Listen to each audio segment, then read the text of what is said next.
Okay, we're preparing to live stream the meeting.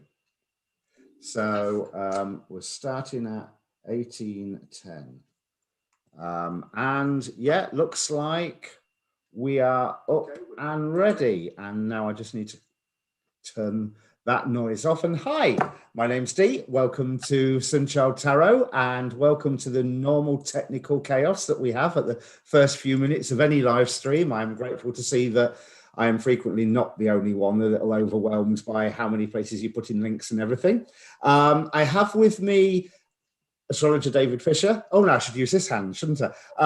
Astrologer David Fischer, who's here to tell us all about the new moon. You've heard my waffles about the angels and some of the symbols of the degree. Well, no, actually, the symbols of 22 degrees Aries. But this is a big full moon, isn't it, David? And by the way, David, hi. How are you doing? Hello. I'm fine. Thank you for asking. And thank you for receiving me again here. It's very nice to be here again. So yeah, this is an interesting new moon, and it's going to be more pleasant than the last few moons in Aries that we've gotten since Saturn had ingressed into Capricorn. Because now that Saturn is in Aquarius with Jupiter, this first new moon in Aries is not going to have those hard aspects from the not the conjunction with Mars, which was a feature for the moons in Aries the whole of the second semester last year, but also it's not going to be squaring Capricorn with Saturn being superior to it. So now it's in a harmonious aspect with both malefics, so we can expect more constructive energy. So it's going to be a very easygoing new moon. Right, so it's mega new beginning stuff, isn't it? Yeah, definitely. If you guys remember the last video that we came on live, we were talking about the full moon in Libra being ruled by that Cazimi Venus, which was in the heart of the sun. So back then I mentioned that we were getting more clarity around Venusian topics with a more Aries twist. So what does that mean? It means that we were getting clarity about where our Venuses, our Venusian principles, were not getting so satisfied, where we cannot attend to them in the current configuration of things, and how we want to proceed with that. What's the action, Aries word, we want to take in order to bring the consensus that we are not having, that was exposed by this Venus transit in Aries. So that full moon brought a lot of clarity around the things that were in our way.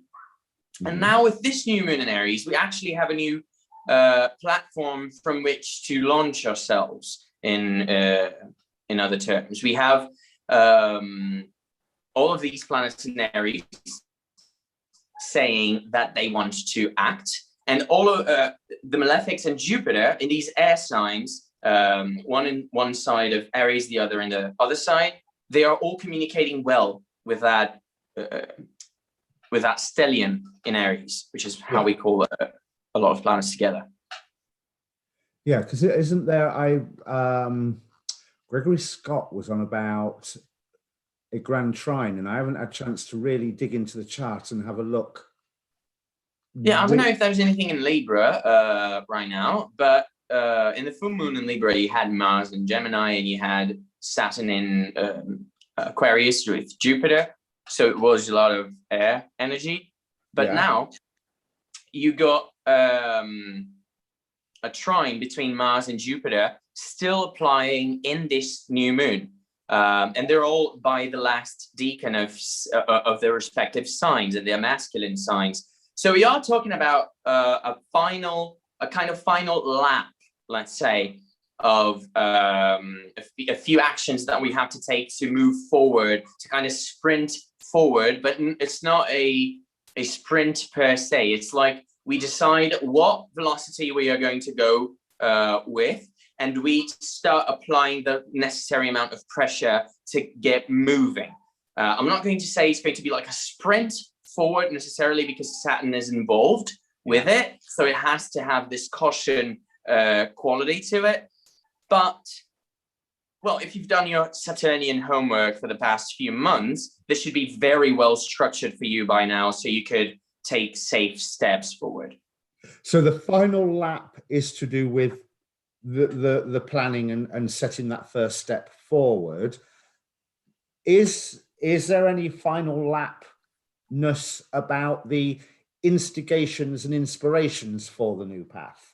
Because Yes. I don't know about you, but this last day for me, this last 24 hours has been crazy. Maybe even the last 48 hours. There's been all sorts of things coming out from left field, which has made me go, where's that come from? Because I was like thinking now, the astrology is supposed to be calmer. It's nicer. We've got past all of the, oh my God, this is the first time in 200 years, 4,000 years, whatever, aspects of like 2021.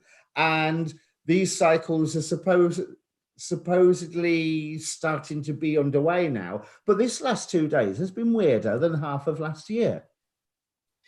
Well, yes, things are popping up now because when you have all the planets accumulated in one sign, such as you had for the past 2 years in Aquarius and Capricorn, you had a lot of stelliums.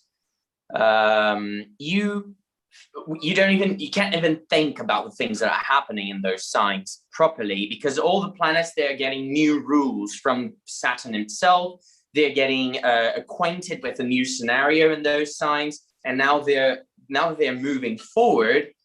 They're kind of developing that narrative that they all started together in the beginning of the year, but each one with their own agendas, each one with their own ministries in the sky, as you could, and in our lives. But we are all in this scenario of COVID. Each one of us are learning how to deal with this new reality, because there is a new reality of which we are all a part of now, and we have to start integrating to it sooner or later. For some of us, it's going to be sooner than for some of us later, because of our respective governments. And this new moon in Aries represents this point where we have already accepted things as they are, and we have already accepted our current situation as it is in this larger scenario. Okay. So with that, we are able to just act without thinking too much about the consequences, not without thinking too much about the consequences, but they will have less immediate results. Like, the consequences are not, what's at stake is not as big as it was in the thick of the pandemic for the places that have already managed to control the health system's collapse. Mm-hmm. But for other places, it means a more perhaps coordinated way of controlling that, which is still out of control. So we finally have a more directed action course for any areas that are related to these signs in your respective chart. That's interesting, because the way you say that, because one thing that I noticed this month I've managed to do, as well as this live stream today, I've done my 12 new moon readings with the tarot, because I'm going to use oracle cards later. And the one thing that I noticed is, yeah, there's this whole new beginning. There's instigations are not necessarily happening, but are getting noticed.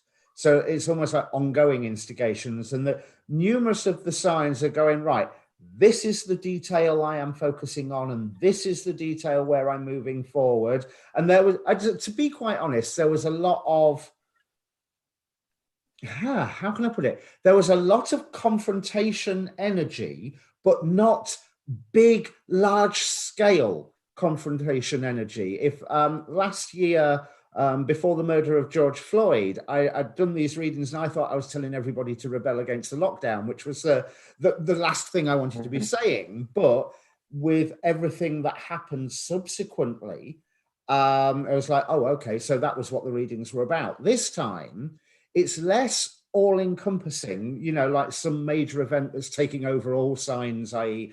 the face of the planet, but far more various signs going, no, I'm not taking this one thing anymore. Or other signs going, hang on a minute, this is where my skills will help. And this whole focusing in on details, this is a very still a bit fighty. Yeah, this is a very decisive moment, because we had this very long transit of 6 months of Mars going through Aries and squaring Saturn and everything in Capricorn. And right now we are having this new moon in Aries after that period is gone. And now we have Venus in Aries as well, with the new moon happening. And the new moon is well connected, as I said, with Mars, its ruler, and Jupiter. So we've got a lot of, and Saturn as well. So we've got a lot of support from these planets, meaning that now people don't have the disadvantage of confusion. What you have when you have a confrontative, a contentious, let's say, energy, but well directed, when they are harmonious in relation to the other planets, when these contentious signs are harmonious in relation to the planets that inhabit them, you have a assertive movement forward. You have a action that is aimed to get you somewhere, and not just an outlet, an outburst of emotion that is uncontrolled and undirected because you are under a lot of pressure.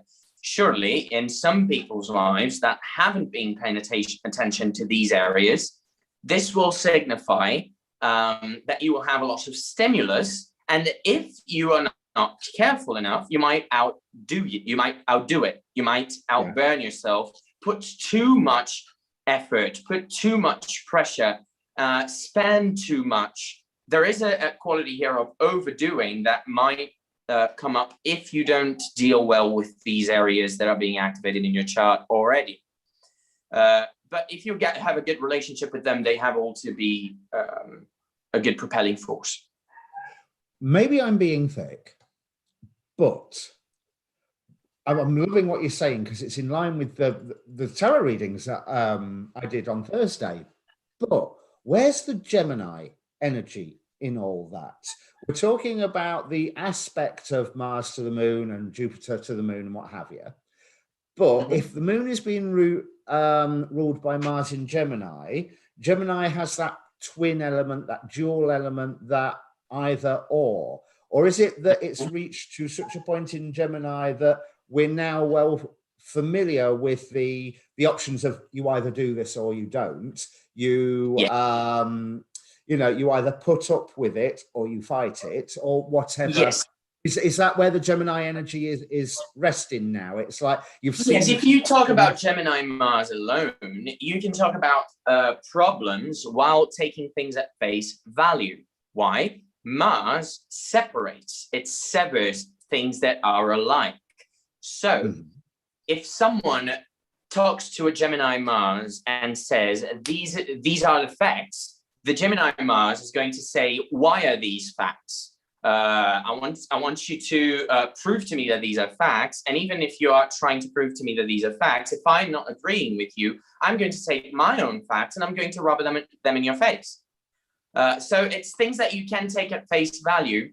And the problem comes with Mars and Gemini when when you can't really base the facts with experience, and then you might be taken, you might be taken by confusion, because especially by the square to Neptune, on trying to decide what is the facts that you are going to base your actions on. However, if you have a moon well connected and applying to that Mars, and both of those configurations, the planet in Aries with a new moon and Mars itself, are applying to a Jupiter as a third party in Aquarius, and that Jupiter is being received by Saturn, which improves its condition.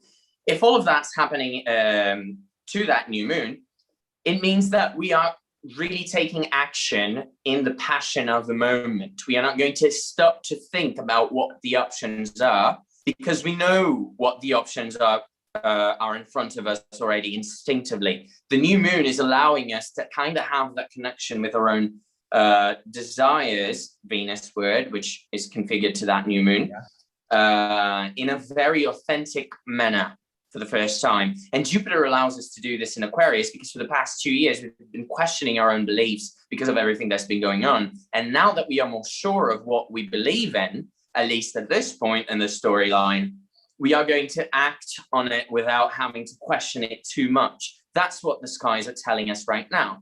But as I said, that might backfire for a few people that are just used to doing that all the time and don't work with their Saturnian parts, because Saturn is involved in it. If you don't have discipline worked out, you're going to go forward with a lot of things that you have the material resources to move forward with, but they might burn out quickly, you know? So pay attention to your own chart. If you have challenged planets and challenging positions related to these signs, Aquarius, Aries, and Gemini, pay attention to this scenario and see if you've done your homework. If you have, if you know you've done everything you could in your power to pay attention to whatever could go wrong, and you've planned ahead, and you are someone who is used to doing that, then perfect, move on. But if you're just trying to act on impulse without having anything planned, but just out of idealizations that just came up, there's a great chance that things might go haywire quickly. Right, so Gemini, Aquarius, Aries, you said, and obviously that would be, you're looking by whatever house that is in your chart as well. So yes, what you should be careful about those areas is overdoing. You should act, Aries word, but you should not act on impulse, because you have Saturn in this configuration giving you good positive influence. So if you act too much on impulse, Saturn might actually allow you to proceed, but on the long term, if you use your resources unwisely, you might regret giving a larger step than you could right now. So why are you saying Saturn's been nice? I can see why I would say, because Saturn is quintile the moon. It's giving that creative energy to anything inspired by this moon. But that's not a technique that you use, is it, quintiles? No, I use traditional astrological techniques, and the aspect doctrine, according to the Hellenistic tradition, it talks about relationship amongst signs. It independs from the application and separation doctrine, which is involving the movement of the planets, and it's another component of the reading itself. But what I'm saying here is that Saturn is in a superior sextile in relation to that new moon, not by degree, but by sign, being in Aquarius in relation to Aries. Right, I see. And that's a good testimony. It actually looks at what the new moon is doing and says, I can give you an idea of what you are to avoid. And I can give you a good idea of what you should avoid. And Jupiter, being in the same position received by Saturn, is saying Aquarius not only can give you a good idea of what to avoid, but also of how to improve yourself while trying to construct safe barriers, safe boundaries, not to pollute your own ideas and your own moving forward with noise from other people that are trying to keep you down, that are trying to, you know, these things. Healthy boundaries are a thing with Saturn and Saturnian signs, and Jupiter being there just provides the right people and the right circumstances for us to build strong boundaries that are going to propel us forward by giving us a good foundation to build upon. That's what we're seeing here with this good configuration of these two planets to the new moon, and Mars being well configured as well is providing us with the necessary impetus, with the necessary, with the right interpretation of the facts that are being presented to us according to our own belief systems. That's what the trine between Jupiter and Mars is trying to signify here a lot as well. Well, you've half answered one of my questions that I was next going to bring up, which is about the longevity of the effects or consequences of whatever we initiate right now. But this is long term. Before, yeah, because it's either burn out or it will really last. Would that be fair to say? And if it burns out, the thing is, if it burns out, it will have dire consequences. So you should be quite careful about where you invest. Well, we are in a time of scarce resources if you're not a billionaire. So if you are in the same situation as most of us, you should be very careful about your resources. And I think most people think they are being. But I will advise you to, if something just showed up out of nowhere and you're betting all of your hopes on it, just be careful and make sure you're moving according to the letter of the law and according to things that are not sketchy by the slightest, because you might regret it later, because these are going to have big impacts. These are trends that have a big impact and lasting impact. So on a technical note then, you said Saturn's in a superior sextile by sign to the moon. Now I know in private conversations, you've tried explaining superior to me multiple times. Let's get you on tape doing it this time, because I still ain't got my head around that bit.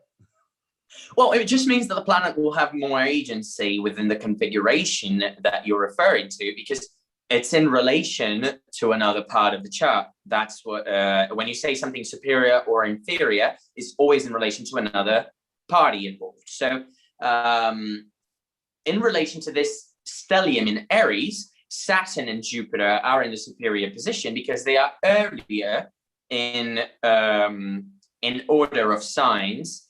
If you're dividing the zodiac from Aries in two.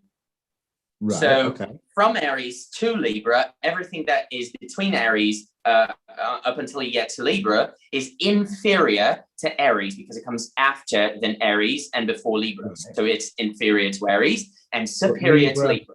But then once it gets to Libra and starts moving back to Aries, then it's in the superior position in relation to Aries and inferior in relation to Libra. And that just means that a planet that is superior in relation to another will have the dominant, its features, its essence as more dominant in the manifestation of events in relation to that configuration. So we have a superior sextile to something will allow you, much like the 11th house allows the first, to have dreams, idealizations, and allows the goals to create form, because it's your society giving you support. Anything that's in the 11th from anything else, which means a superior sextile in relation to it, will give that determined placement the support of a community, basically, or other people giving you an upper hand because they give you either material support or some knowledge about what you should do and how you should move forward, how you should proceed. It's like people preparing you for something that you would have to do yourself. And whereas the third house sextile, which is the inferior sextile in relation to something else, this would be the third house in relation to the first, for example, you would have something giving you the capability, the tools, and the preparedness, the previous preparedness to act upon a certain circumstance that comes your way. You'll have the tools, you'll have the right rituals for something that comes your way, and it'll be natural for you to occupy a determined position. So that's what I was saying. Jupiter and Saturn are kind of dictating to the new moon what is possible, and it's a very fertile ground for us to understand what we can do with our actions in Aries. So it's very likely that whatever we start right now will gain form, therefore, because we are having a good preparation, good grounds, but also a good preparation from other people. They are instigating us and they are giving us opportunities and making us aware of them. But also the third house aspect from Mars is allowing us to have the previous knowledge and the previous understanding of these things that are being presented to us in such an organized fashion, so we can act with confidence, so we can act more more confident in our actions and goals, more clear-headed. Let's return to a moment for that whole new beginnings idea. So new moon is new beginnings. Aries, first sign of the zodiac, new beginnings. First new moon of the astrological year, obviously in Aries. New, I think that's a third new now for new beginnings. And after the Great Conjunction, this is the first new moon in Aries after the Great Conjunction. So by my reckoning, is the first new moon in the era of air? Yes, you do have the starting of the era of air, arguably, back in the 80s, when you have the start of the pandemic of AIDS, for example, where it comes to public consciousness, and we start a whole process of understanding viruses and how to deal better with them in a larger scale. And right now in the second conjunction, you get a pandemic again.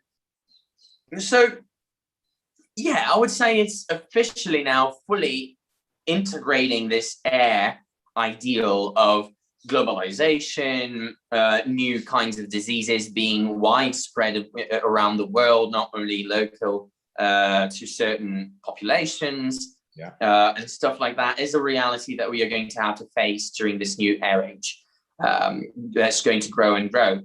And I feel like this new moon in Aries, with all these new things that you have mentioned piling up in the significations of this particular moon lunation,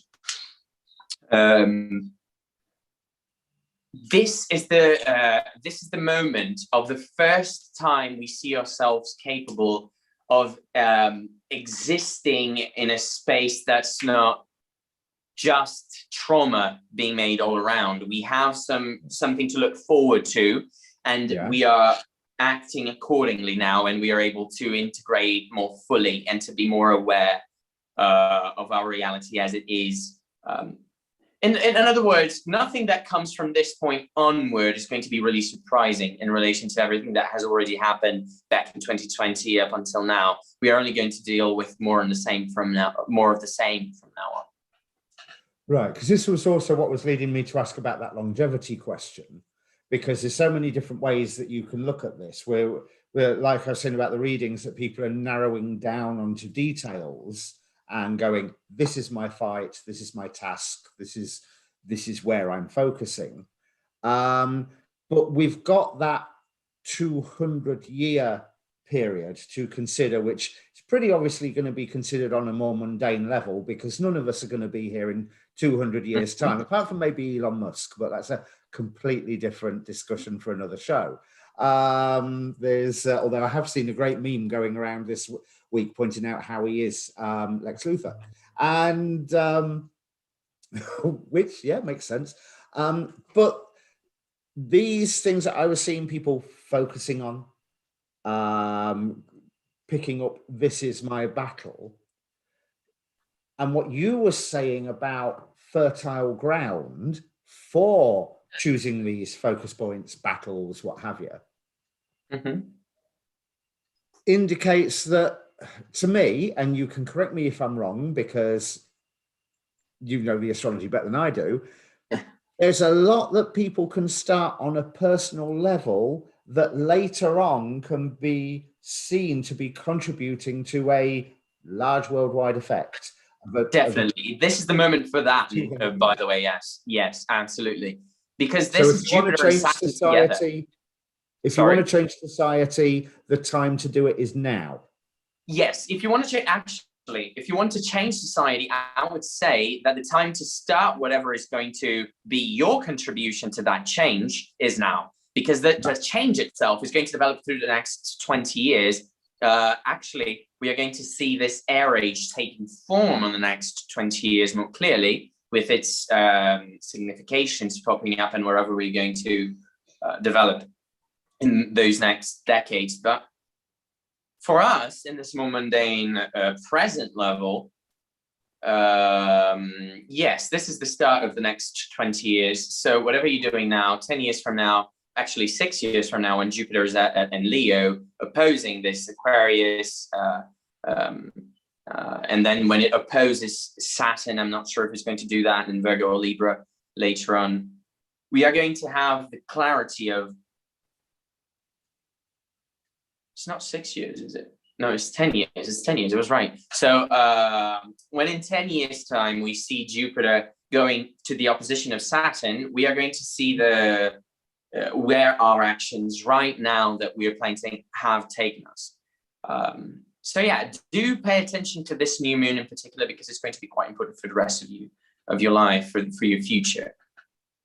There's an interesting thing I just picked up on there from what you were saying. So this 20 years, this period, this great conjunction period, you say the significations that arise then are dictating the, well, not dictating, but highly contributing to the remaining 180 years of that cycle. Because you still have Jupiter and Saturn conjunct in the sign where they perfected the conjunction. So everything that is going to manifest from that cycle is still kind of being brought up while Jupiter is co-present still with Saturn.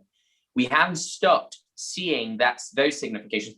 Now, Jupiter is about to finish up this transit, and this new moon, as I said, is happening right at the end of these masculine signs. So we are really at the end of the beginning, so things can proceed to grow. It's like we are coming to the end of the plowing process and the preparation of the earth, and then the sowing of the seeds. And this last act is like, finally, after you've done your planning, gathered your seeds, prepared the earth, you're actually throwing the seeds on the ground, and now you're like, yep, this is what's going to come. Now I cannot change it. I've already sown the seeds. Now I only have to wait and keep doing it, so it will still grow. So it will give me the results that I've dedicated myself to have up until this point. I wouldn't advise anyone to change too much, to like suddenly change your plans out of nowhere right now. I would advise you all to stick to plans that you have made. If you see the necessary modifications to be made, then do the necessary modifications, but don't steer completely to another direction, because you're going to get lost if you do that. That's interesting, because I think it was my Leo reading, either for the new moon or just for April, where the title of it that I ended up putting was "Stick to the Plan." However, my next question, I fear, may blow a bit of that, not out of the water, but change its flavor.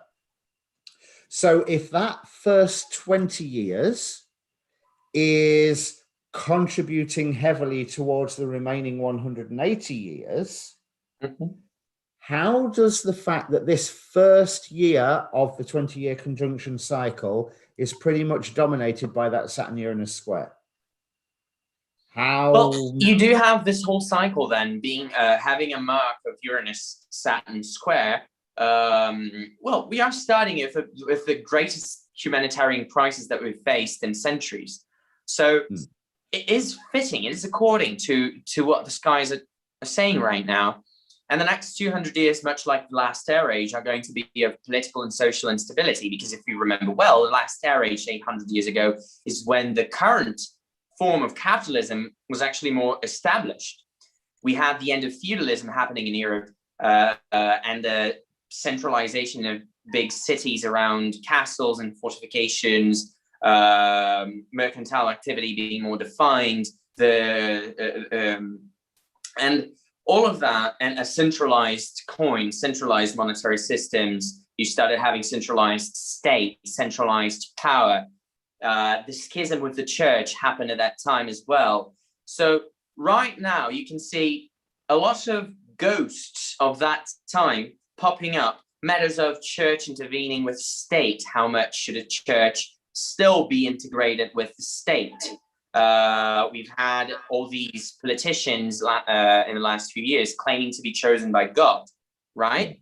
Not only in the US, for example, with Trump, but here in Brazil as well. They rule with a lot of religious people by their side, telling them, making their own dogmas, being what's driving the country, a whole nation. And that's disastrous, as we've been seeing.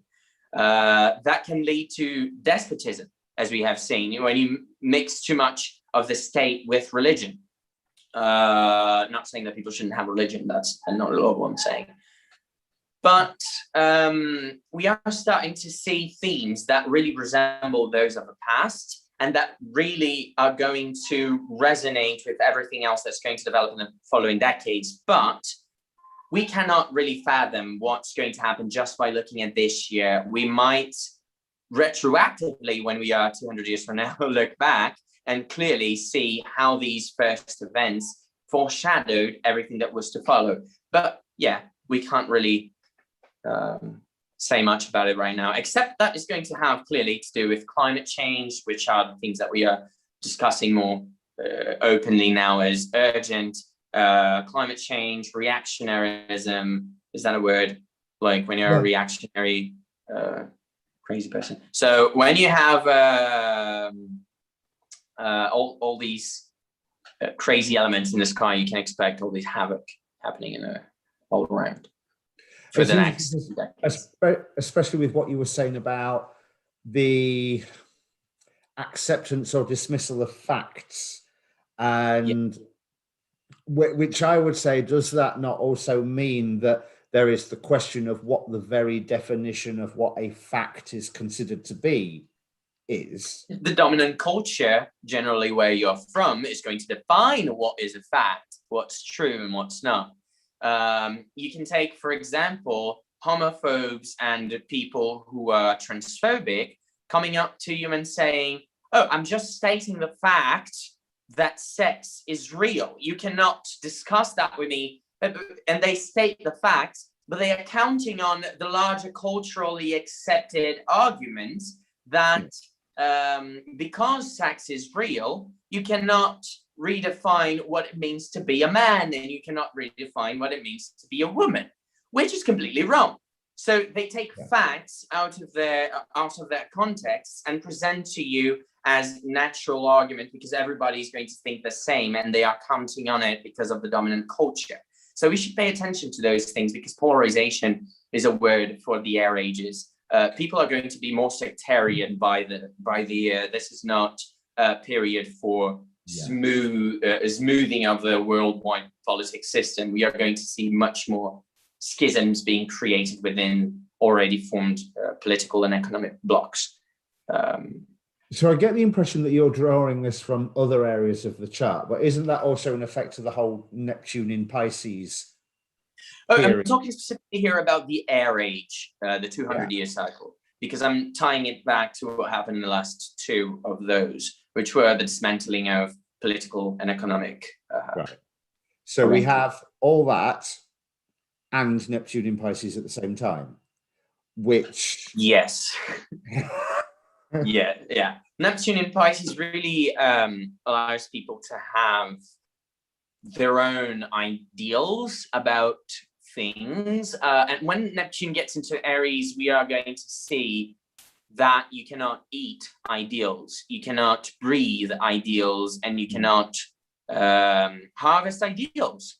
You're going to need practicality, you're going to be facts, you're going to need assertivity to tackle some issues that are going to be created by the exaggerated idealism of some people, some nationalists. I'm going to say it very bluntly, to be honest, but yeah.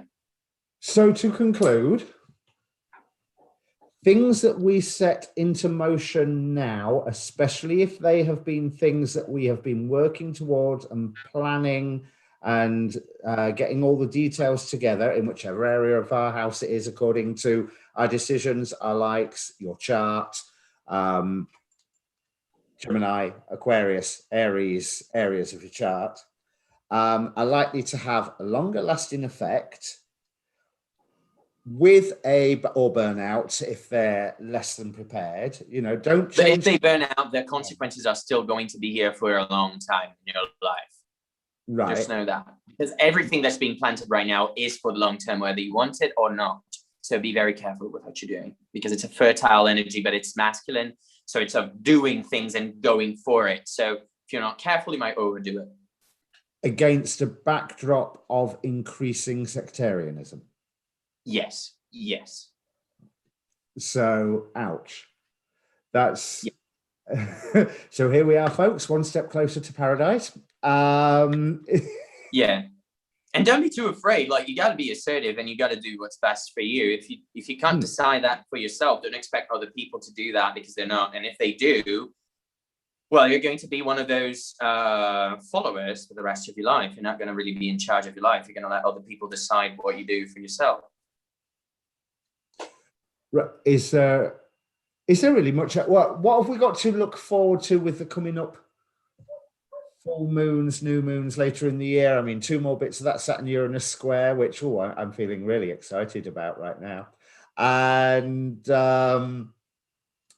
so, I mean, I don't know. It's not this good or bad. It's just... Oh, no, it's not good or bad. It's whatever is good put or in bad. front Depends of what you do with it. It reminds me in a way of a pinball machine, because as soon as that ball slots into place, whatever that ball is, the lever's pulled back, it goes wee, and then you just see what happens. So we could actually call this new moon in a way a pinball machine, or the pinball pulley. That's a good analogy, actually. This would be the moment where you decide how much force you're going to use to propel that ball, and how what are your preferred techniques to avoid it falling into the hole. Right, I like that term, pinball moon. I'm going to have to find a reason to use that again. So, I mean, that's the conclusion of everything really that we've been that we need to talk about, isn't it? So, quick plug, David, Dark Side. We've done episode 1. How much fun was that? So, I will be putting the link in the chat down below. Where yes, we looked at the birth chart of a fictional character, and oh my god, how does this stuff work, as you'll hear me say multiple times throughout the video, because, well, David, you talk technical at me again.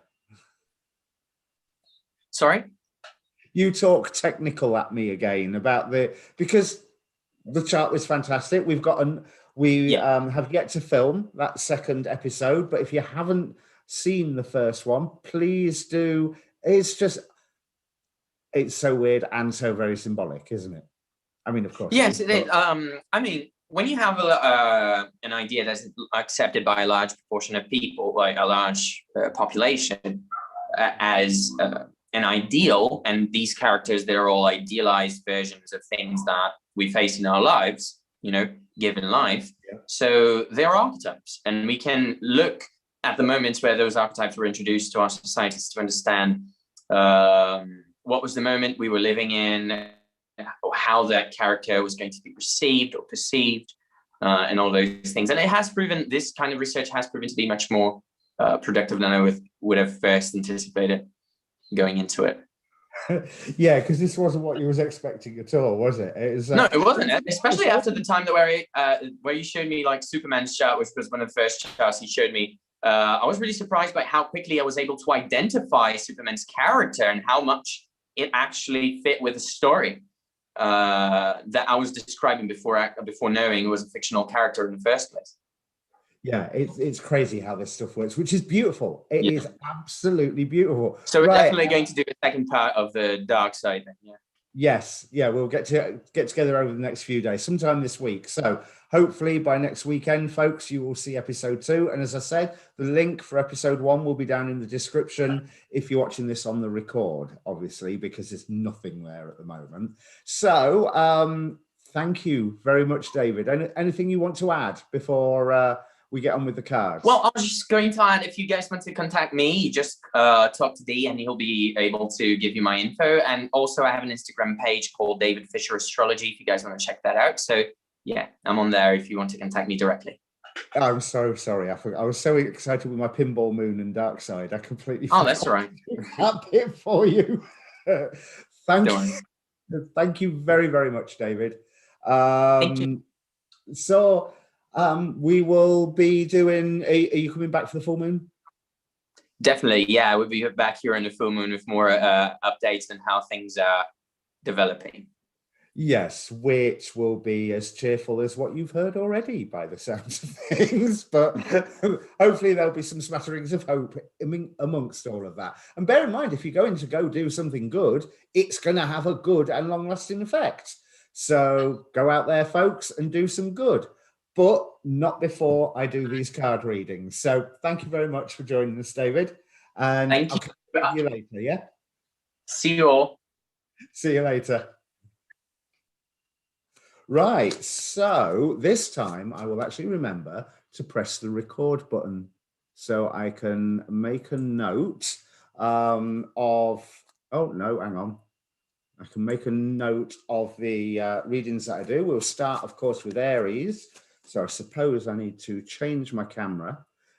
So I've already done the new moon readings. There will also be a link to the playlist in the description that I will put up after the live stream. So as ever, watch your sun, your moon, your rising. And now you've heard David's take on the new moon, and you can also hear my discussion of pretty much of the degree symbols and elements about the degree angel and everything. I'm just trying to find the right button, but we're talking, completely forgotten what I'm looking for. Yeah, to change camera, that was it. So there we go. Now, so we're going to start with Aries, and just a few oracle cards this time,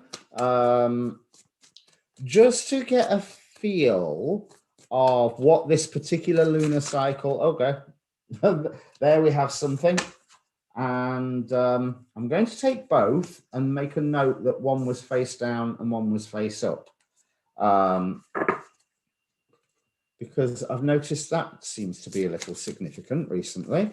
Thank you very much, Joseph. You've put the, I assume that's the dark side. So I think, so thank you very much for that. But obviously don't go and leave me now while I'm on the live stream. While you're here, please feel free to press the like button, because it does help this get seen, helps the Google politics. And obviously subscribing to the channel really does assist the channel, especially this one. I'm still reaching for that magic 1,000, so any support you can give me on that is greatly appreciated. And thank you for very much to the, is it 857? Yeah, 850, no, 587. I think I'm jumping ahead of myself there. The 587 people who have already shown their support. Thank you so much for that. Now we're getting, I mean, of course we're getting, this is Aries I'm shuffling the cards for, but we are getting a lot of new beginnings stuff here. So the first card we've got from the Moonology deck is a time to give rather than take, the new moon in Virgo. But I like that Virgo energy with that. I want to focus on that because it was that whole idea of isolating and perfecting one specific aspect of whatever your plans is. Whatever your plans are. Let me try and speak my own language. You wouldn't think it was my mother tongue sometimes. So we have time to give rather than take, indicating very much that service to others. So one thing I noticed in the new moon readings seems to be that putting forward whatever your plan is on a lot of the signs, it seemed to be, if it helps you, great. But if it helps others as well, it had extra welly, extra oomph, extra support from the energies that are around. This is followed again here of Sandalphon, the angel of new life, and Maui with discovery. And the impression that I'm getting from this is Aries, this is a wonderful time to be setting. It's not telling you anything different that we already knew. It's a wonderful time to be setting the direction for the rest of your life. With the new life here revealed by Sandalphon, and then from the Wisdom of the Hidden Realms, we have the map maker of destiny, authentic purpose, inspiration, and free will. So there is that element of, there is a future already inscribed into, I don't know, some form of causal realm, that now is the time that you can go and step into that future or not.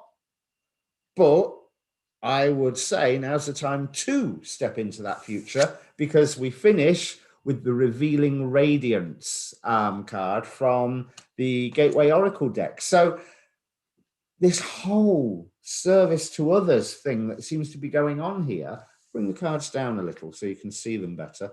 Now let's see what this hidden card was.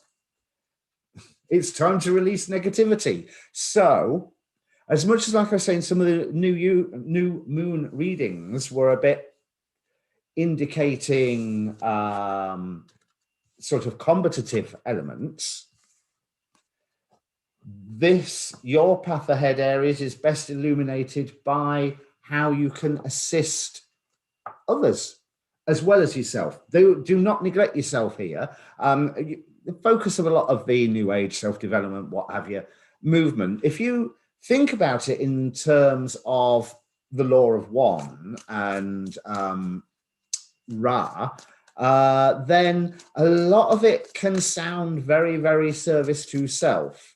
Just as much as if you also look, one astrologer I do like following, let me move a little bit so I don't keep losing my head or get behind the screen, that I do like following is Raza Lila Healing. And he's very good at pointing out the deficiencies in modern New Age philosophies. Oh, we got two here for Taurus. But there is nothing wrong with working to improve yourself. Absolutely. Of course you should do it. That's why you're here. But maybe this is the whole great conjunction cycle in Aquarius aspect, Saturn in Aquarius aspect, looking at the community, that you don't want to just be improving your lot at the moment. You want to be improving the lot of you and people around you, whatever that means, whether that's people dotted across the world in an online community or people in your household, on your street, in your town.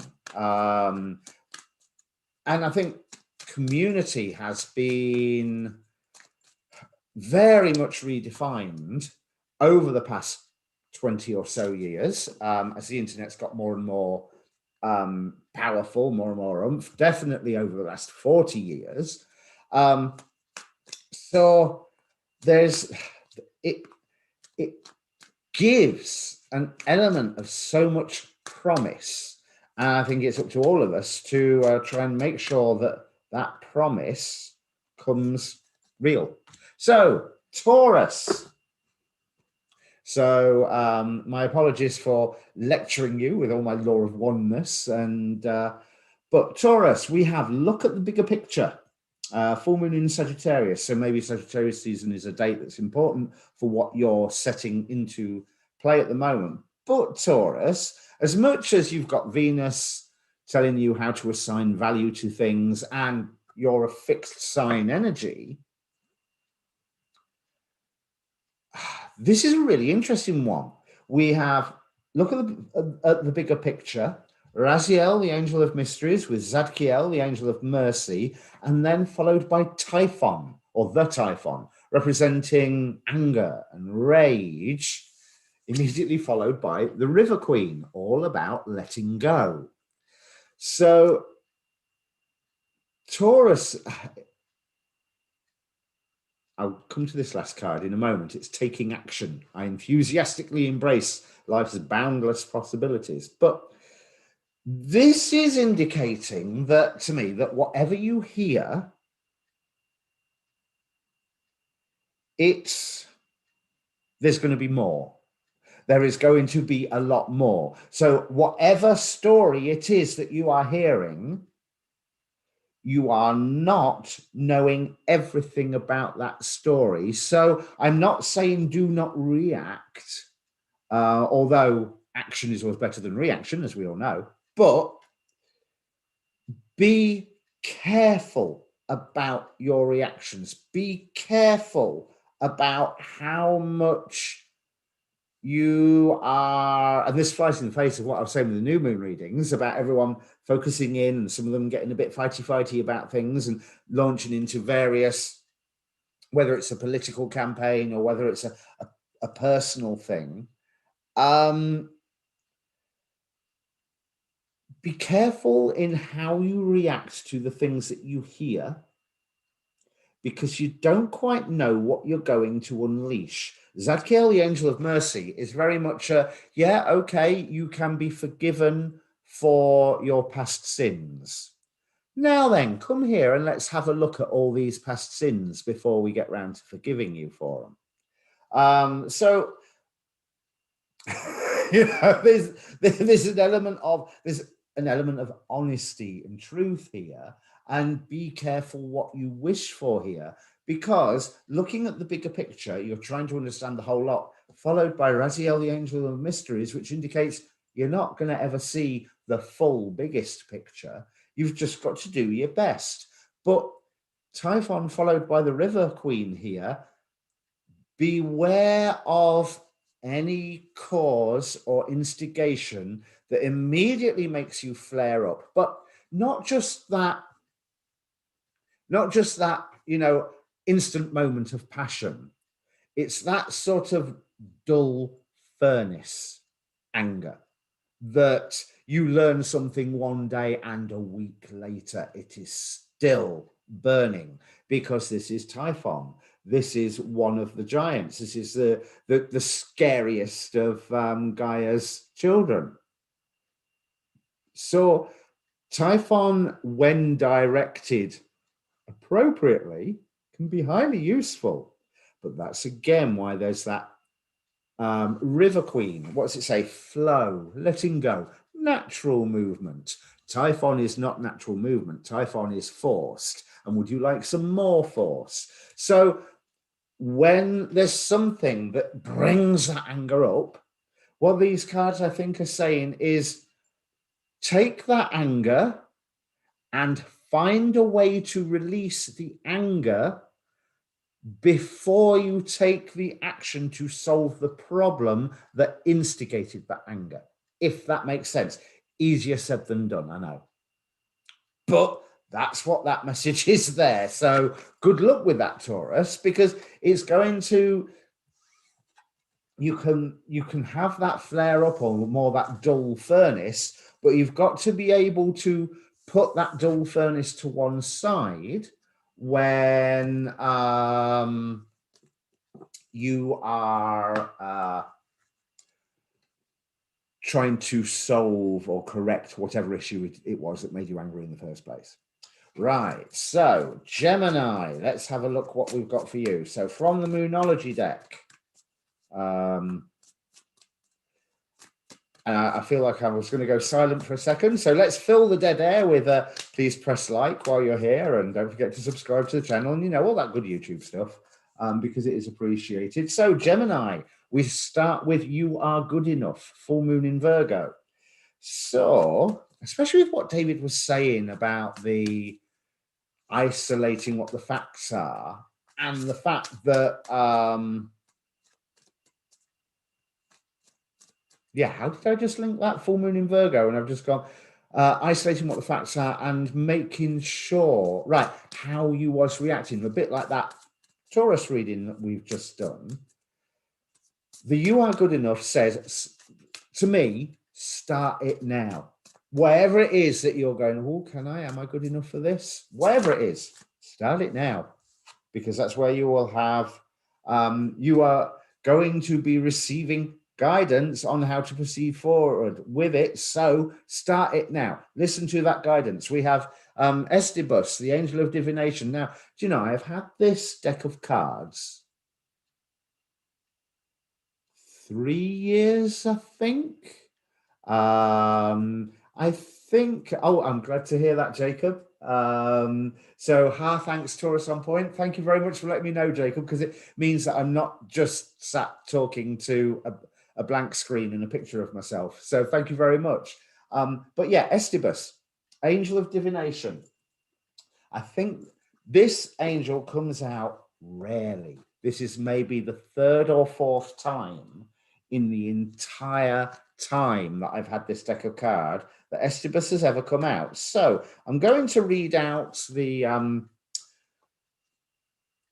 little description thing. I don't know what you should call it. I did have a word, but it's just dropped out the back of my head. But anyway, Estibus, angel of divination, you've called its name, and so it has come, but you do not command what is foretold.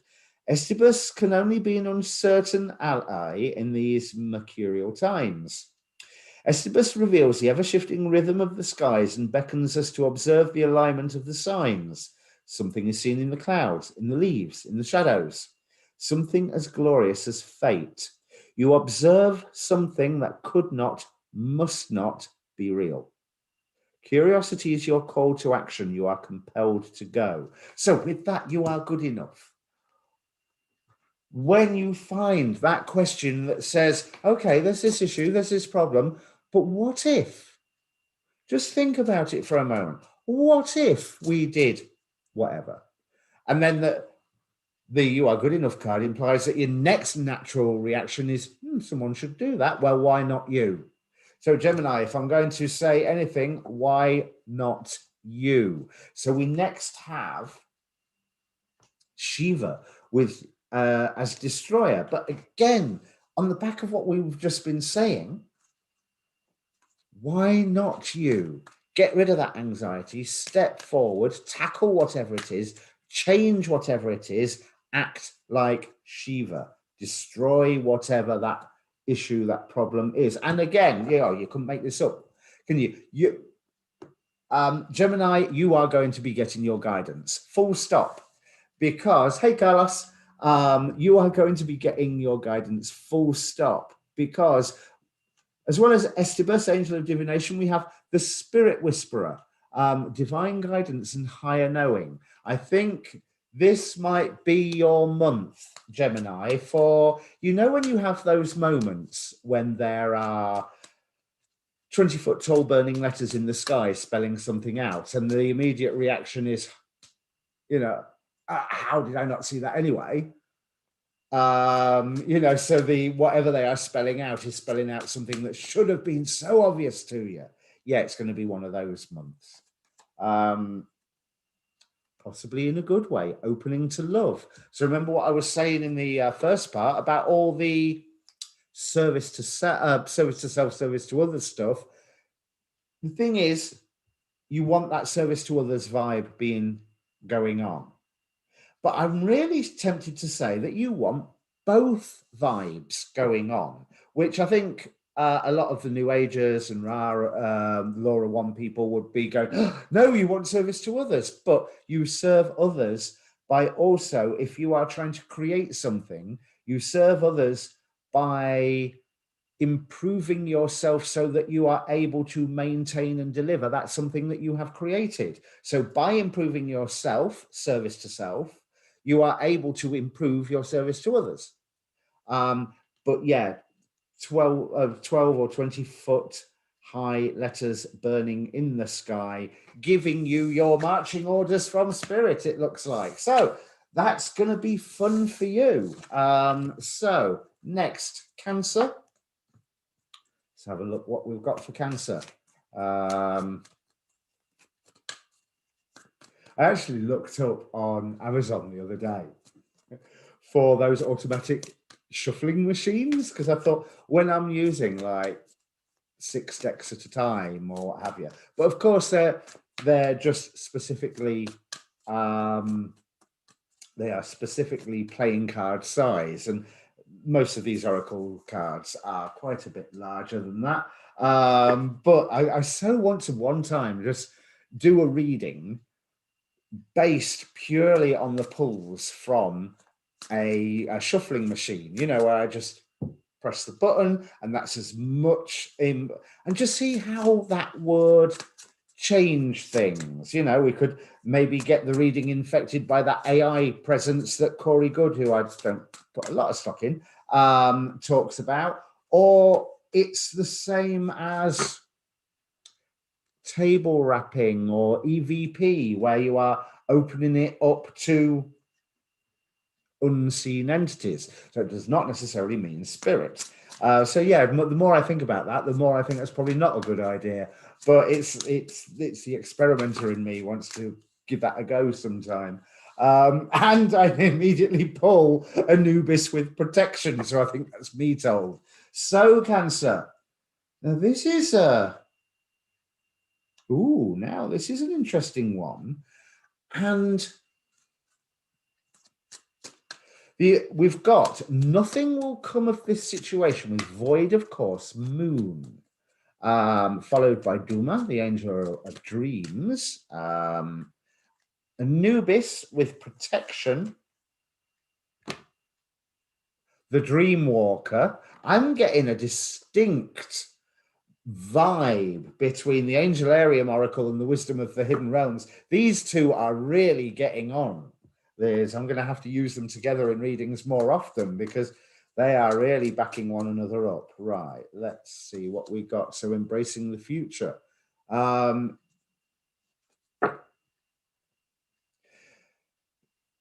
This strikes me as a fear. The nothing will come of this situation strikes me as a fear of something that isn't going to come round. With Duma and the Dream Walker, it's telling me, yeah, pay attention to your dreams, pay attention to what you are told within them, but also thinking more day-to-day dreams. You know, not the I dreamt this last night, but I would really like to. Those sort of dreams and goals, aspirations. That's what I'm looking for. Because with Anubis here, so much Anubis here is here in this deck as protection, offering that protection. But you think about it, he is a death god. So he's indicating some form of transmutation. So there is some fear or blockage or potential, oh my God, which is getting transmuted, that you are being protected from. And that is opening up your future. So dream big. That's the important point there, Cancer. Dream big. So that's nice and short and sweet, wasn't it? Let's have a look now for Leo.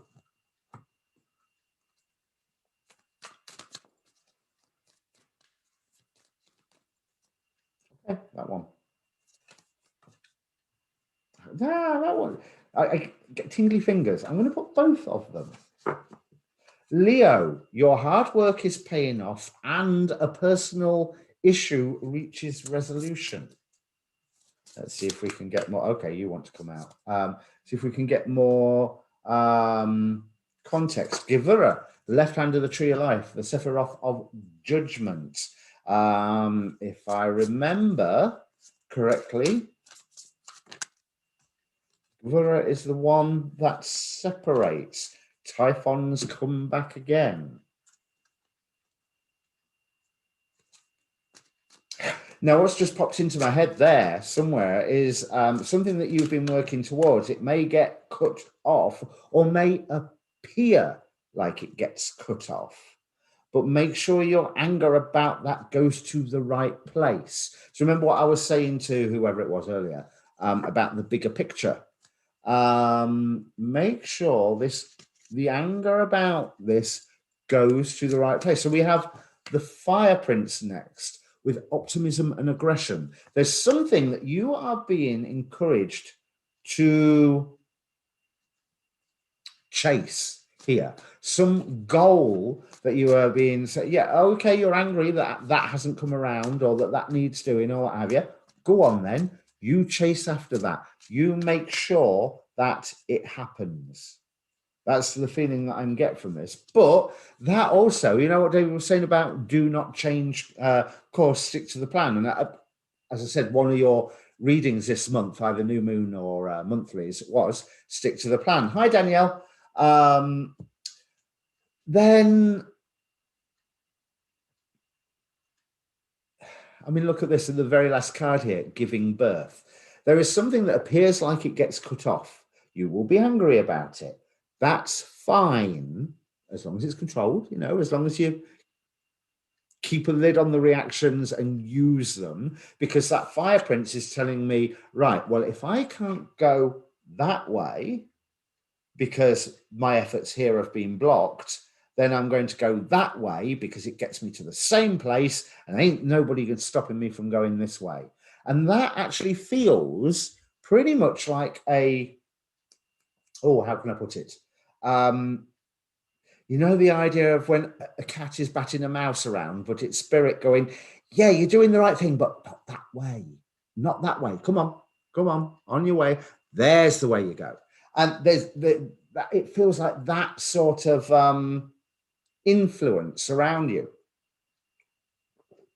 Because when we look here, your hard work is paying off. A personal issue reaches resolution.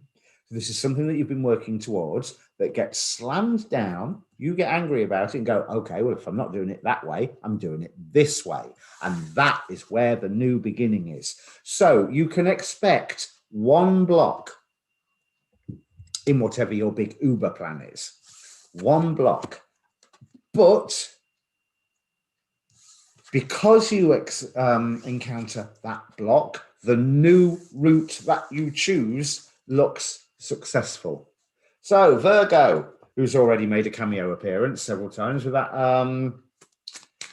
that full moon or new moon in Virgo, whatever it was. Let's have one card for Virgo, please, for this lunation cycle. Take time to breathe out. So I'm going to wait before I say anything, see what context there is. So things are changing around you. We have take time to breathe out and Remph, angel of time. Remph is the things that says all things will be reduced to ash. Or, in a far nicer way, this too shall pass. Because I just love that drama of Remph going, all things burn away. But it's true, they do. All miseries burn away, just as much as all joys do. But the fact is that they can be replaced by fresh ones. Definitely replaced by fresh ones. We have Kurnos with shape-shifting. So lots of changes around you then, Virgo, during this time. And these are changes that, yes, you have to adapt to. Some signs get told to be strong and stand in your own position that you started this. You seem to be told, no, roll with it. Then, good romantic news here. So we have the sacred union with partnerships and romance. So basically, it's very much a Two of Cups type card. And the the High Lady of Love and Compassion, reverence, kindness, and consideration. So if you had a plan, if you are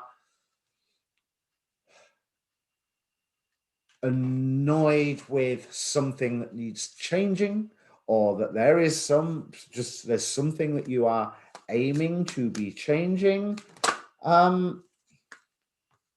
right, take time to breathe out, because the changes around you have not finished yet, and you are going to have to roll with it, change, adapt to what is going on around you.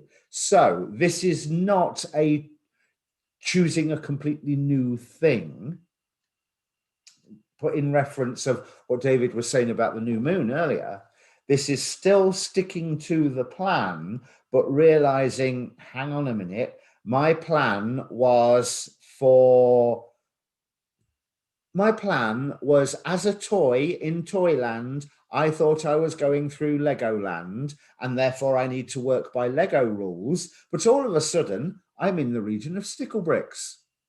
Lego doesn't stick to stickle bricks, and stickle bricks don't stick to Lego. Maybe I need to think like stickle bricks to completely get myself to where I'm wanting to go. Same place, but new context. So same goal, same destination, but embarking on an adventure. Oh my God, Virgo, as much as you like to, know all the details and arrange everything nicely, this might be beautifully tortuous for you, because you aren't going to know what's coming, but there is so much joy on offer by rolling with it, reacting with it, yes, shape-shifting to adapt to it. think of yourself as like, that was it T2000 or T5000, you know, the liquid metal Terminator thing, but without all the killy bits, you know. But certainly that liquid metal, being able to flow, being able to change, being able to adapt to what the circumstance required, that looks like it's going to be expected of you. Good luck, Virgo, because it means that whereas before you may have had numerous details and plans for every possible circumstance along path A, and all of a sudden spirits put you on path B, but you're still going to the same destination. Libra, we start with confidence is your key to success, Libra. So we've just had your full moon, so hopefully you're still riding on the wave of energy from that one. Okay, that's the one that wants to come out, and we have Remph again. Now,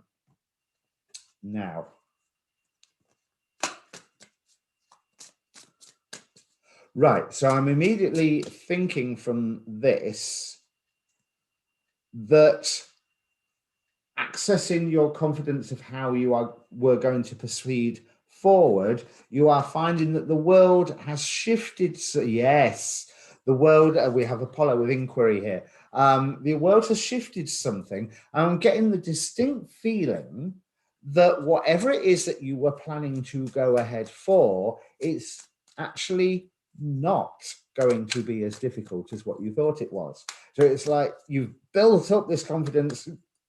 I can do it. I can do it. I can do it. Right, I'm doing it. And then, oh, this is actually easier than I thought. And the reason it's easier is because there are signposts and insights delivered to you along the way. This is Apollo, the god of the sun, illuminating your path, but it is a changing landscape. So then from the hidden realms, we have the ringmaster of scrutiny, discernment, clear vision, and details. So yeah, good time for you to be listening to, you know, watch for those synchronicities, all that sort of thing. But, okay, it's not even just watch for the synchronicities, because that's very technical. Here, what does this bit say? And I don't mean the Superman shield, obviously, I mean the heart. But hey, for me, that's the same thing. But what does also the belly say and the brain? But here, that's the bit that makes you go, yes, that's a synchronicity that is appearing there for me to follow. And that synchronicity there is appearing to say, danger, Will Robinson, do not go this way. So, one last card, and we have Revealing Radiance, which I really like that, especially when being followed by Apollo and Remph. There is change here that you are able to take advantage of. But when I say take advantage of, I don't mean it like in a business sense or anything like that. I mean that, oh, this change means I can help make a better place for me and mine.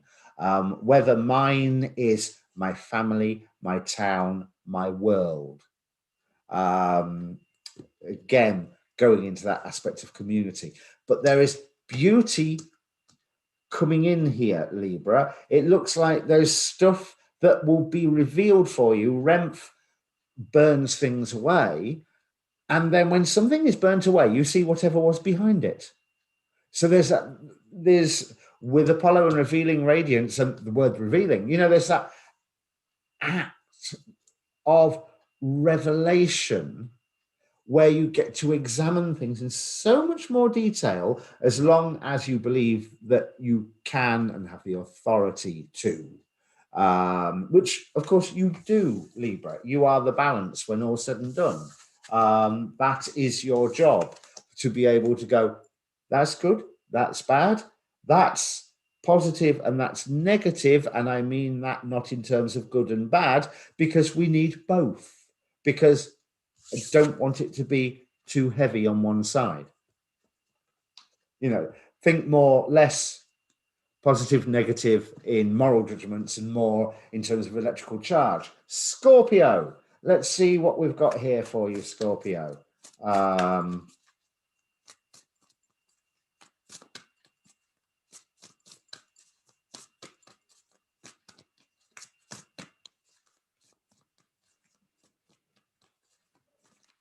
Ah, finally. And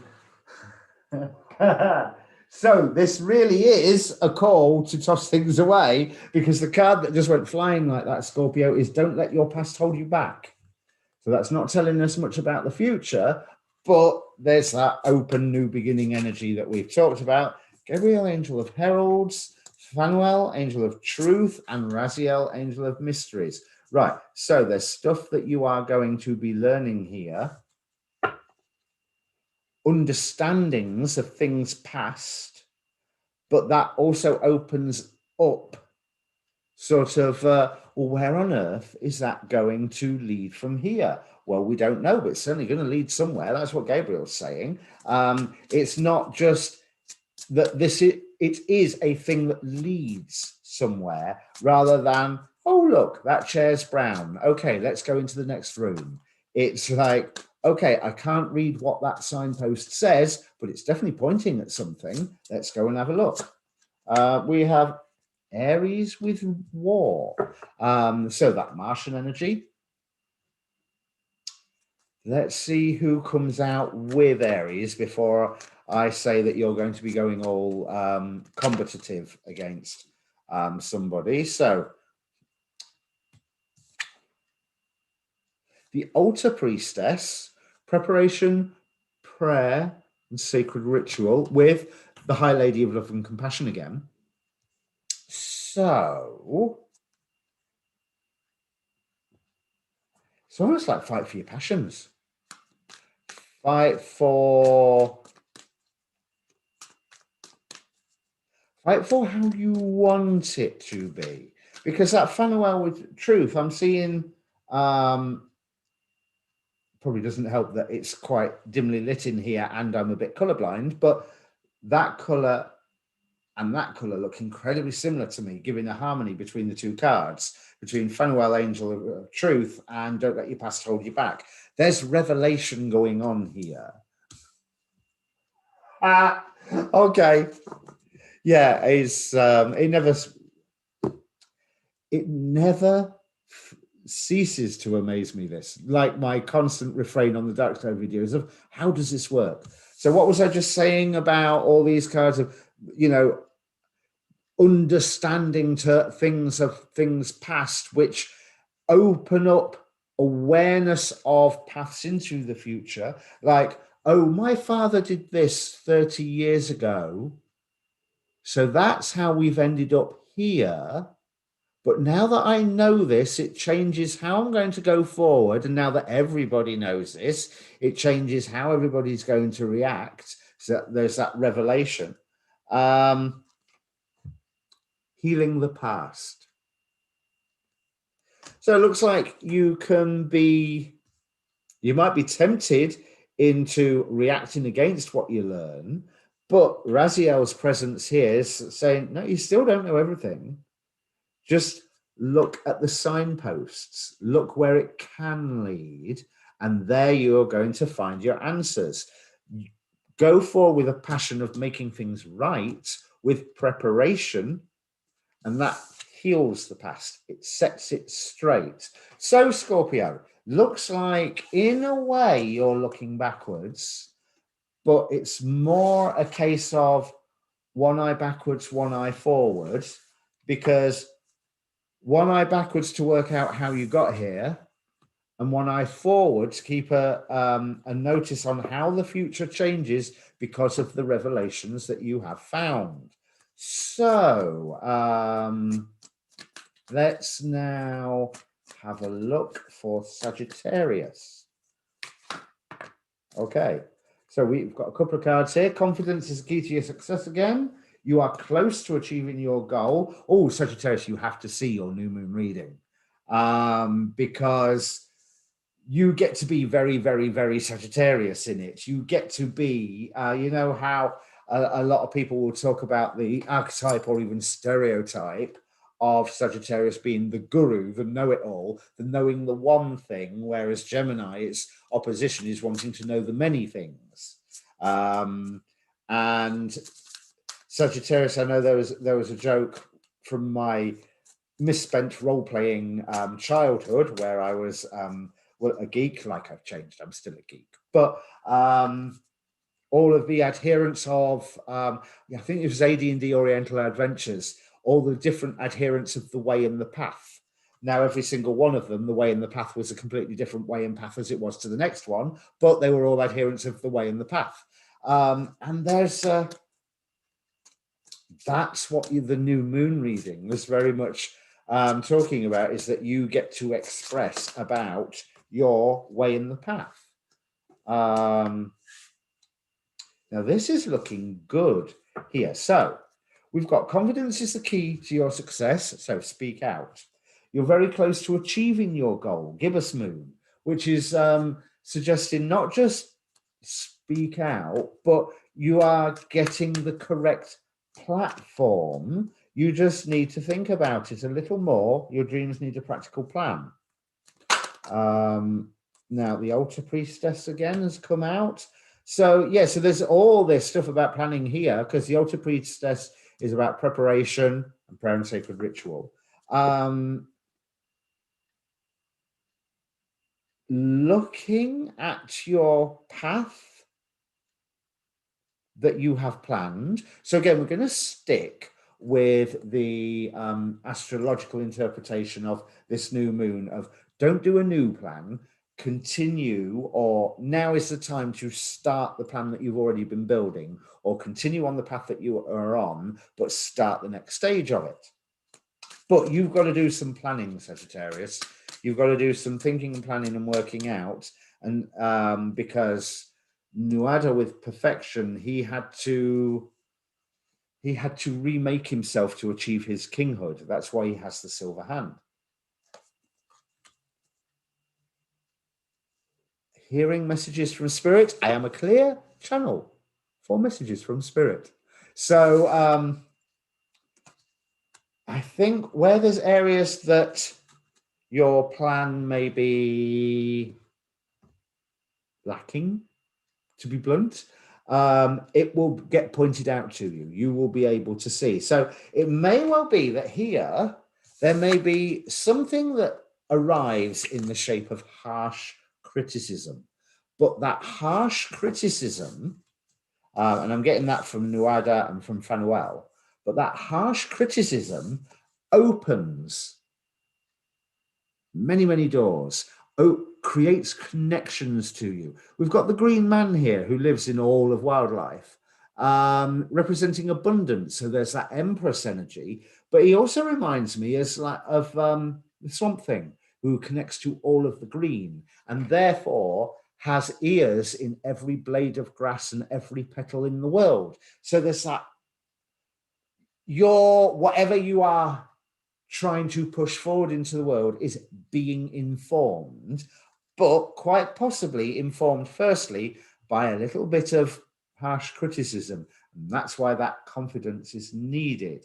So not confidence in being what you're saying where you've been shown that you was wrong, but confidence in that there is a purpose in what you are saying, or that there is a purpose, a reason, an effect can be had by correcting yourself in light of what you've been told.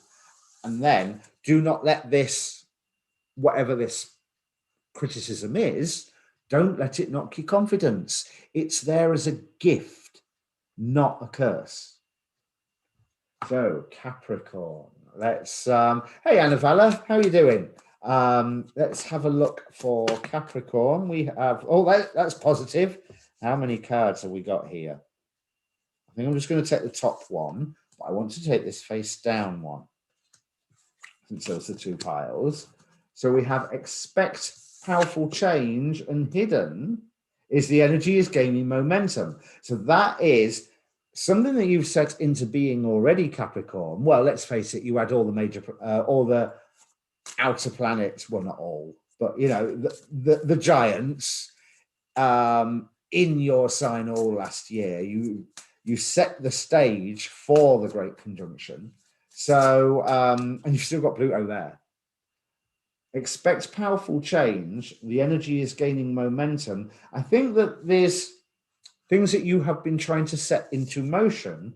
You aren't necessarily seeing the results of that yet. Don't worry, looks like that's going to change. Looks like that's going to change in a big way, because then we have now Suklaf, the angel of verdancy, again, that Empress energy, and that green man, that connectedness element. But with the, I'm very much thought of, in the mind of being reminded of Pluto being still in Capricorn at the moment, with this expect powerful change, new moon eclipse, something being eclipsed, you know, and Pluto is great about revelations, and about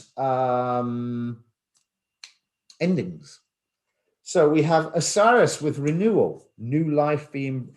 Also, I'm reminded immediately that you maybe need to bring things around, bring things, collect things and bring things together to rebuild here. Now, I'm just seeing it's getting a bit darker here. I'm going to put a light on that will assist you to see these cards, because I can barely see them myself.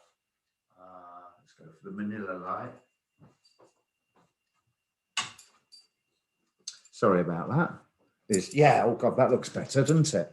Although you'll have to put up with me having an orange face. I am sorry about that, but obviously now this light turns me orange. So let's have a look. So where were we? Expect powerful change. Oh yeah, all that talk about Pluto and what have you. Suklaf, the angel of verdancy, Cyrus with renewal. But it's not just renewal, it's rebirth of light. Let's me following with the Arrow Master, hitting the mark, intention, detachment, something you are inspiring here. There is something that you are inspiring, bringing into action, that I'm thinking that maybe this is something that you've been working towards for a while, and you've seen no comeback, no results, no actual sense of change, of, like I say, results. And then, boom, that one's going to be quick for you, Capricorn, it looks like. We finish with flying free. I unfurl my wings and fly. Now, the weird thing I'm getting here, from the Arrow Master to the, what was that song that was #1 for 15 years, one summer in the 90s? Anything I Do, you know, where he's there with the bow and the arrow and sets the arrow. That's what I'm immediately thought of with the Arrow Master, with this flying free, that the bow is released and it just keeps going, keeps going, and keeps going. And with this flying free, it's actually a dove, but for some reason I was thinking that it was a swan. So I'm going to go with that swan image. Maybe it's because Apollo was in one of the previous readings, but I'm going to go with that swan image for a while, because with the swans, there's that sense of prophecy. There's that sense of nobility. You know, all swans belong to the queen, or Zeus liked to turn himself into a swan. We won't go any further about why he was doing that, but let's just leave it there.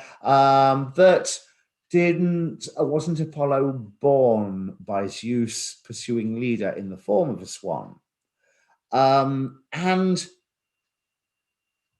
there's this expect powerful change. It's just like, I've been working towards this for so long, and I've kept going, and I haven't seen the results, and then boom, there's more results than what you was expecting, not more results than what you can handle, but you really need to set your barrier out of how you are going forward next. So this is also going to indicate a time of, almost, I would like to say, narrowing your target a little, because there's something that you've been pushing towards and trying to engineer into reality, into manifestation, to, you know, use all the hippie woo-woo terms, and nothing's happened.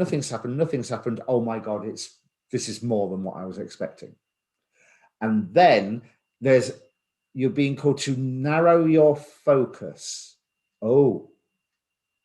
And look for, with everything that comes around, look for the thing that is missing and focus on that, because everything else is taking care of itself. And Osiris, you either know the thing that is missing or you don't, but focus on the thing that is missing.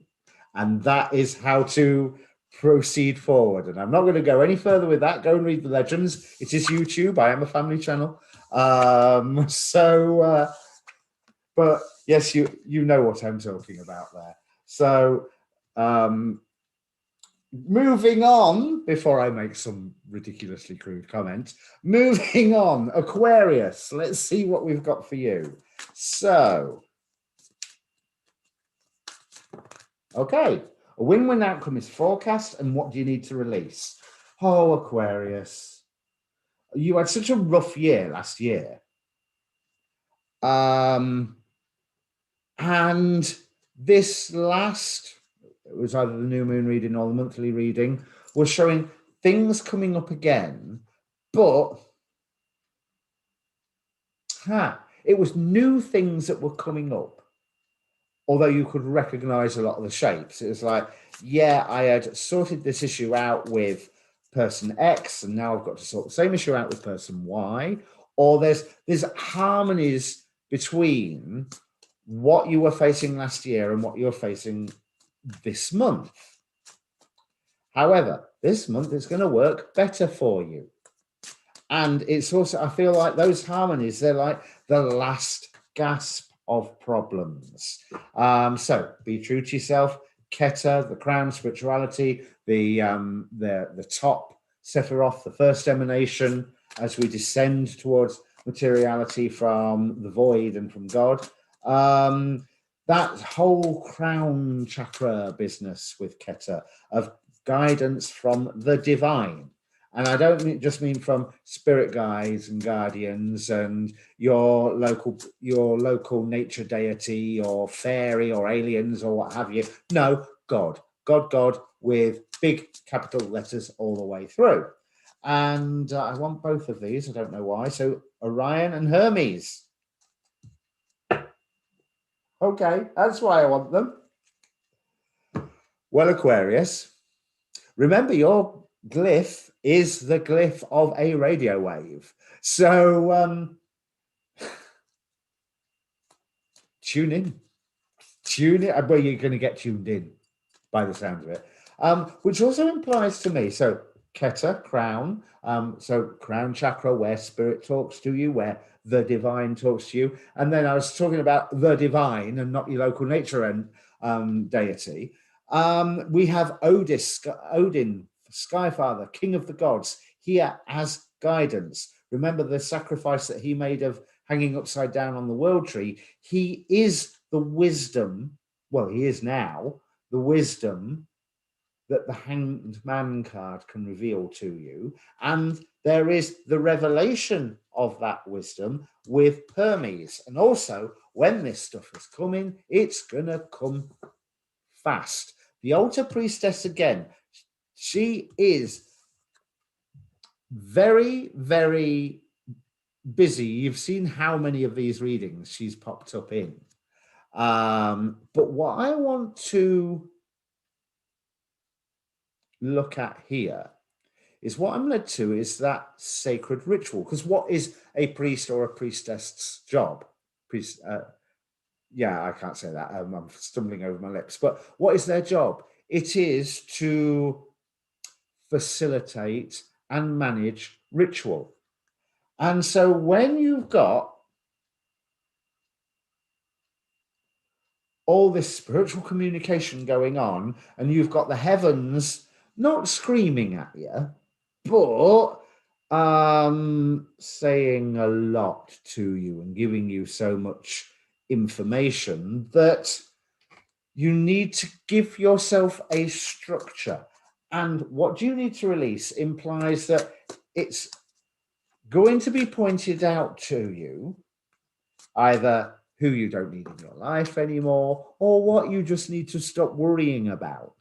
You know, it's like if there's been one issue that's been really getting to you, and the information that comes through might just be saying, hey, Lumikaya, might just be saying, stop worrying. Simple as that. It's not an issue. Go and focus where we're asking you to focus. And we have manifesting dreams. You are clearing space. My dreams are coming true. Beautiful card. And you can put that in a very service to self or the secret way of looking at it, that your intentions that you are setting are coming true. But look at the context of this reading. We've got the divine speaking to you, the Sky Father giving you guidance, and Hermes bringing that communication to you fast. Whose dream are you manifesting? You are, okay, here's going woo-woo and spiritual for you. And it's a comment that either says a lot or says nothing at all, depending on what your, depending how you look at it. But it's not just that you are getting to manifest your dreams here, but that somewhere along the line, remember, you are a manifested dream. You are the manifestation of something's dream. What does that mean? That's what I want you to ask. Right. That's why the link between those, because it will, you know what I was saying about spirit maybe saying to you, you know, that thing that bothers you about that squeaky wheel or that creaky door or that person's habit of putting their cup of coffee down on the table without putting it on a coaster, and then they keep knocking it and spilling coffee everywhere, and there's rings of coffee on the table, marking the wood, marking the glass, whatever. Stop worrying about it. Now, I'm not saying it's going to be something as inconsequential as coffee rings, but you are a manifested dream.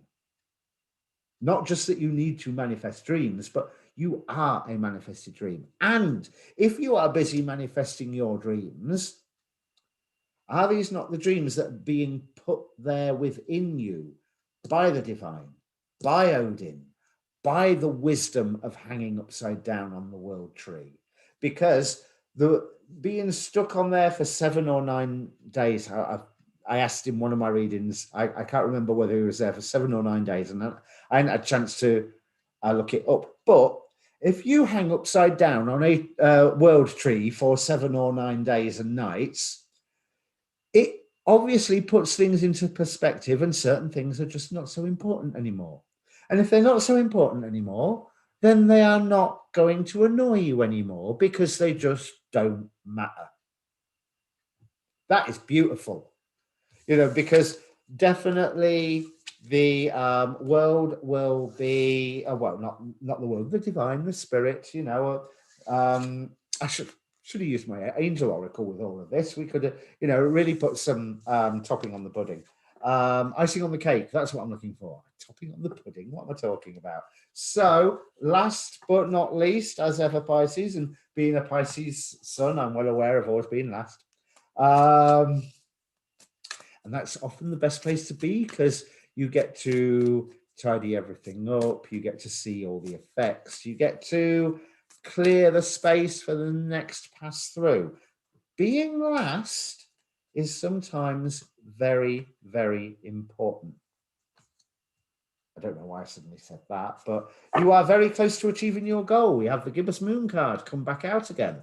Let's have a look what the Angelarium's got to say to you, Pisces.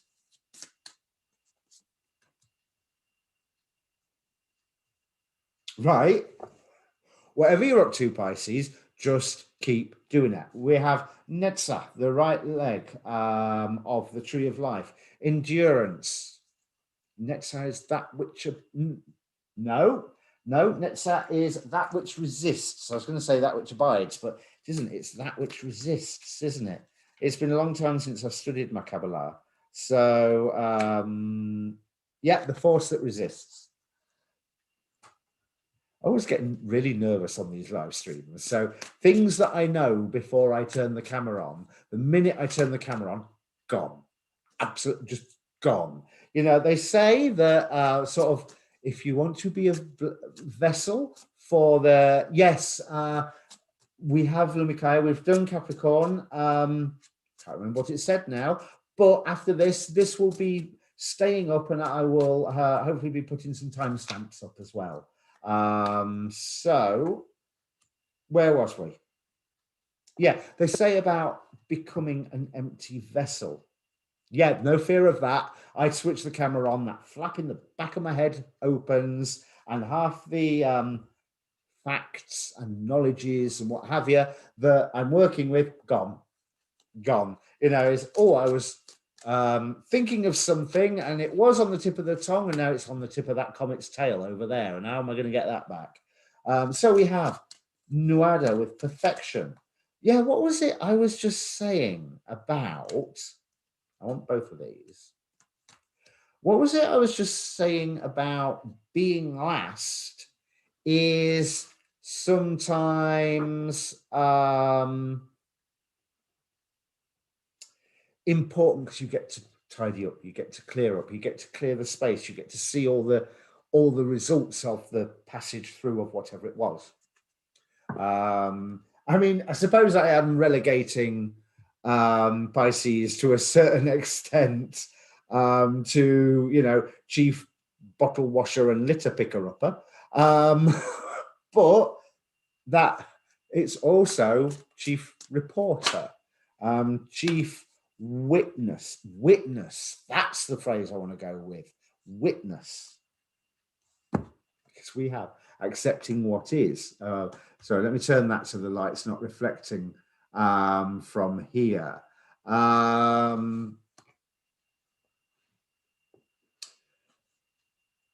So you're very close to achieving your goal. Keep going. Keep doing it. Nedsack with endurance. Again, keep going. Keep doing it. The force which resists. Nuada with perfection, implying that you need to, there is something that you are perfecting. It's something that you've already set into motion. That which you are perfecting, do the final touches for it. And then we have the Eagle King, the big picture and angelic help, and Sisters of the Seasons with cycles of growth, natural law, and divine order. Trying to not blind them off that light. I think I need to rearrange my lighting for next time. When you are last, when you are following behind, when you have seen that that wave of energy has passed through, or that army has passed through, or that public revelation has passed through, and you get to see and witness what remains and accept it as it is, you get to see that big picture, and you are clearing the space for growth. So this does not imply, okay, this does not imply, Pisces, that whatever you are setting into motion under this lunation, or that you've already been working on, you've already been striving towards it, it is not going to come to completion under this lunation. And I tell you why, because it's bigger than that. And because wherever you are right now, there is always more perspective that you required. But the Eagle King tells me that be assured that, thank you, Anna Valor. I've just twigged in the back of my head what you mean by that comment. That's very sweet of you. Thank you. Yeah, see, I'm on the ball. I know where the floor is. The Eagle King here with angelic help, it just, you are doing the right thing. It is a bigger picture that you are affecting. So even if you think that something is starting small, like the sliver of the crescent moon, this gibbous moon is very, oh, let me turn it that way, is very, very nearly there. There is a goal, But the moment that you are aware of that goal, the goalposts shift. If you think about Nuada, he was crowned king, then he lost his hand. And because he was an amputee, he could no longer be king because he had to be perfect. Now, he was perfect in skill, perfect in character, but without a hand. So he had to go on his quest and build the silver hand. And for that time, he was focused on that quest. And he achieved that quest. He got his silver hand. He was once again whole. And so he was once again made king, which you can imagine came with a whole slew of other problems. You know, so there is there's a momentum here, Pisces. So absolutely, you are the cosmos's chief litter picker, upper and bottle washer and reporter. So reporting for Celestial News Network, this is how the land lies. And as Pisces, at the end of the zodiac, the fact that you have traveled all the way through, you have the experience of all the other signs to fully understand what it is you see and describe it for others. So I'm going to wrap up here in a minute. So there is a delay, I know, between me talking and you hearing. So if there's anything that you want to pop into the comments or you want to ask, or if you want me to draw any cards. Now, one thing that I was going to do, and I completely forgot, what was I saying about that flap in the back of my head? I was going to pull a tarot card for every single sign as a significator representing you, the energies that it is best for you to exhibit. So I'm going to put them face down now, because I'm going to just go through this really, really quickly with some tarot. And I will ask cards. Just, I want to pull you straight off the top of the deck, one after another. Once I get to the point of I know that you're ready. And so there'll be a couple of moments. But what I'm wanting to ask really is not what energy is affecting you, whatever sign that you may be, but what energy is it best for you to attempt to embody in order to progress to the point of your destiny under this lunation. And I'm not even being prescriptive about the future. I'm not saying that there is a destiny that you are going to have.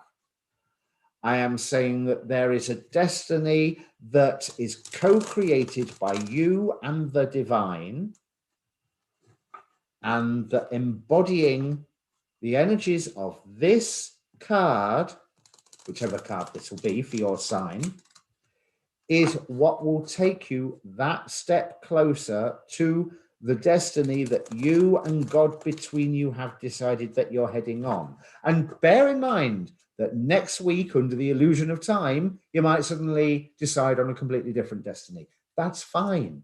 We're talking about this week, or more to the point, this month. So, one cross. Okay, so here's a good start. Aries, look what you got. The Fool. So Aries, just be in that new beginning space. End of. I want to go for, where was I? Aries, Taurus. Maybe I do need my cards because brain's going blank. Right. So Aries, the Fool. Taurus, the Hermit. Looks like you need to sit in the corner and think very carefully about what you've done. And through that, you will get to realize your own inner light. So I don't mean that in a punitive sense. I want you to see how much you have accomplished. Gemini, we have the Page of Swords. There is a message that you are wanting to take forward. Keep taking it forward. And does imply the whole internet aspect of things with the Page of Swords. Cancer, you have the Nine of Swords. So you're having a look at your nightmares and anxieties, and remember that you are protected, because that's what the other cards were saying earlier. So you are protected from those, and you're getting to dispense with a lot of those. But this, with this particular deck, this one Nine of Swords, there's an element of sacred ritual going on here with this one, which I think is really nice. And let me throw all the cards all over the place. So obviously the next one, whoops, let's put them the right way. Yeah. The next one we have is Leo, and unsurprisingly, you have the Emperor. So you really are, you really are setting your barrow out for shaping that whole new future. I think I remember what your oracle cards were saying. But yes, embody that Emperor energy, that striving and maintaining. Bear in mind that the Emperor is a guardian as well as a governor.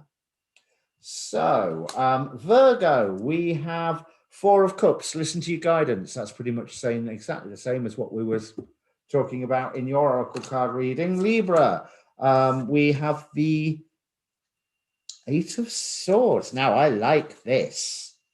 I'm holding the deck upside down. That's why they're reversed. I love this particular Eight of Swords. Keep pushing forward and be aware that things are going to burn away. That includes aspects of yourself. That's fine. That's all part of the process. So, Scorpio, we have Justice. Time for some decisions with discernment, looking for the higher good, looking to pierce through to the truth of the matter. Sagittarius, we have Two of Swords. Now, with this particular Two of Swords, I don't get the blindness. I see balance. I see concentration. Sagittarius, you've really got to concentrate. Oh, yeah, we're thinking about what your oracle cards were saying. Yeah, keep focusing on what you're focusing on. But you do need to be aware of your environment and of the new information coming in. Capricorn, we have the Magician. Now, I heard a lovely thing today about the wand being held aloft in the Magician's card as he was requiring guidance from the divine to how to go ahead. But look, there's a lightning bolt above his head, much like the Shazam lightning bolt. Oh, I so should get a Shazam hooded top. That would be cool.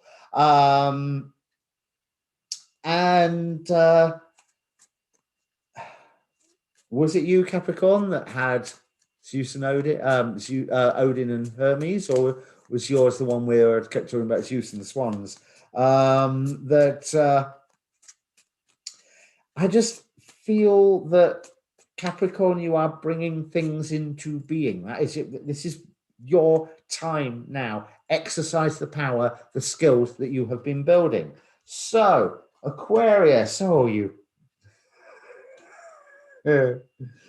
I'm sorry, Aquarius, but you are being redirected here. Five of Pentacles. Now, remember, the Five of Pentacles can be a card that's about lack. In this, it's not just about lack. It's not just about poverty. It's a card about guidance, the light through the church window, seeking sanctuary. Here, this young couple is being driven away from this underground barrow. It does look like a hobbit barrow, doesn't it? But this underground cottage or what have you, by a very vicious dog. They are being redirected to somewhere where they are safe, because I frequently feel that dog is not hostile towards them. What it's saying is, don't come in here. Whatever you do, do not come in here. You know, it's a bit of a, in your horror movie, when you hear them saying, stay away from the light, you know, or stay away from the shadows if it's one of those, you know, but stay away from.